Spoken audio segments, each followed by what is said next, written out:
Jared and I are doing our first exercise today, the seated hamstring curls.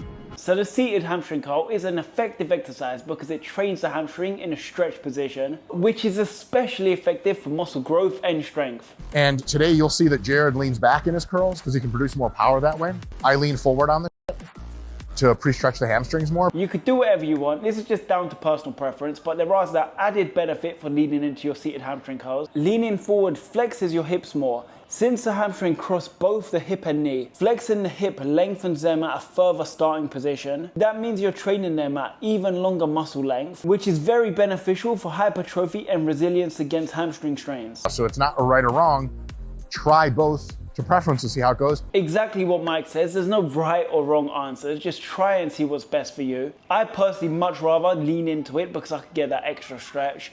I've really got a love-hate relationship with training hamstrings, so I feel it a lot more by leaning into it. But anyways, let me know in the comments how you like to do your seated hamstring curls. You can see Jared leaning back, gripping the handles, powering through fast reps while really controlling the negative. Mike, on the other hand, uses a different approach. He pulls his body forward, almost thrusting his hips into the pad. This subtle adjustment creates much more hip activation, making the movement a bit more demanding and potentially engaging the hamstrings through a fuller range of motion. Supposed to do 2 sets, Myo-rep match. First set, whatever you can get, 3 away from fail-ish. Second set, however many Myo-rep sets it takes to match that first rep count. So Myo-rep match is a great way to stimulate your muscle a little bit more, which is great for hypertrophy. With Myo-rep matches, you want to use a moderate weight with high reps, so you could crank out as many as possible on your first set. Then on your second set, you got to try and match that number with as many sets and rests as possible. I couldn't recommend it anymore. I love using this technique on the hack squat machine or leg press. Quads and glutes and adductors time. The hack squat's gonna take care of that.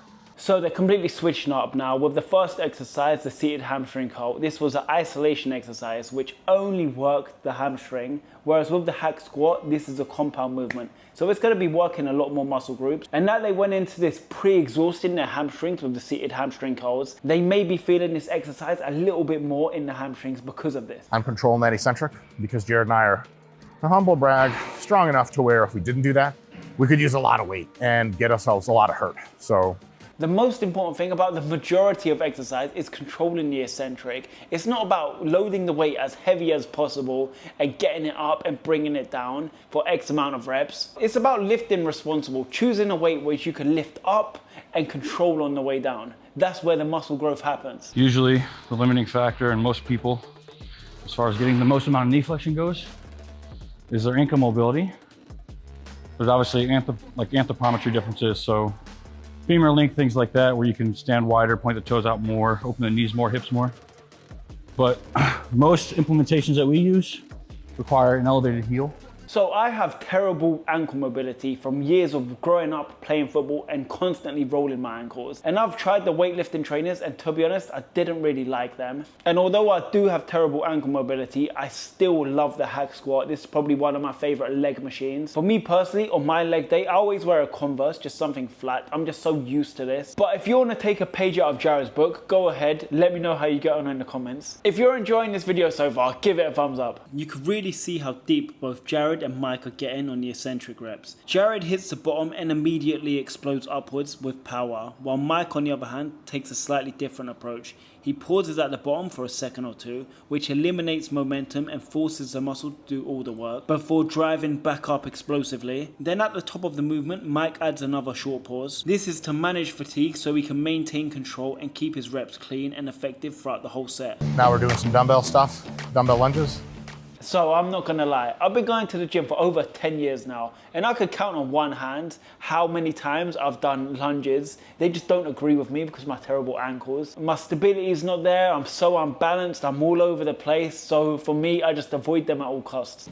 Jared might do his unweighted because I think he's just better at keeping all his weight in the front leg. I'll use a couple dumbbells, pretty light ones.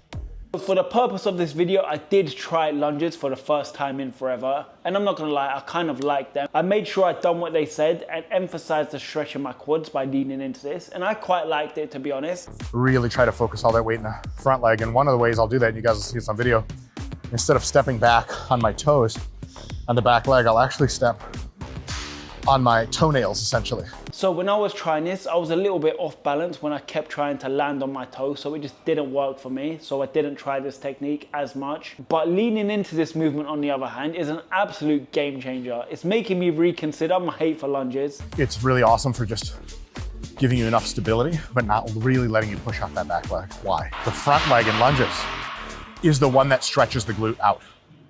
It's the one that hits the glutes the most.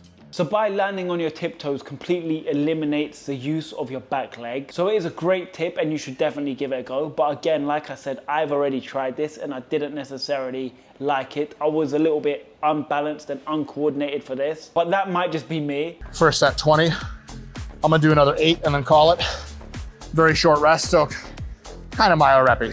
So that they're using lightweight or body weight in Jaron's case, they're doing high reps, high sets with minimal rest as it sounds. That's the thing with lunges, you just go back and forth on the mat, on the platform until you reach a number of reps, or you could do it to the length of the path. It's completely up to you. You can see Mike loading the movement with dumbbells while Jared sticks to body weight. What stands out is how exaggerated their lean forward is as they sink into the bottom of the movement. That lean helps keep tension locked onto the front leg. They both move with total control, never letting the back leg take over or underload the pressure, which makes every rep clean. Their full focus is challenging the quads and glutes. Jared and Mike Israetel's leg day is now on screen. Give it a try and let me know how you get on in the comments. If you like this video, give it a thumbs up, hit the subscribe button, and watch this next video.